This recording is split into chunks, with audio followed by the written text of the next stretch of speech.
ముందుగా అందరికీ అయోధ్య బాలరాముని పుణ్య ప్రతిష్ఠ తొలి మహోత్సవ శుభాకాంక్షలు. అయోధ్య బాలరాముని దర్శనం సర్వపాపహరణం సర్వపుణ్య ఫలం.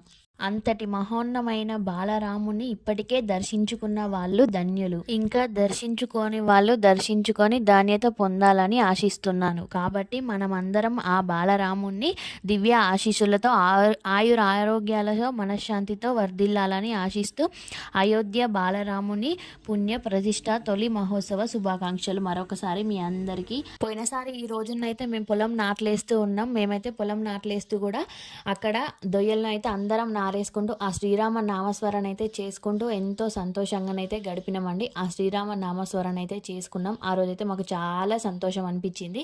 ఈసారి అయితే నేను నారెత్తలకు వెళ్తలేను, ఇంటికానే షాప్ పెట్టుకున్నా అని చెప్పిన కదా, నేనైతే షాప్లోనే ఉంటున్నా. అందరు మా తోటోళ్ళు అందరూ వెళ్తారు. నాకైతే చాలా బాధగా ఉంది, కానీ ఇక షాప్ అయితే చూసుకోవాలి కదా, ఇంటికానే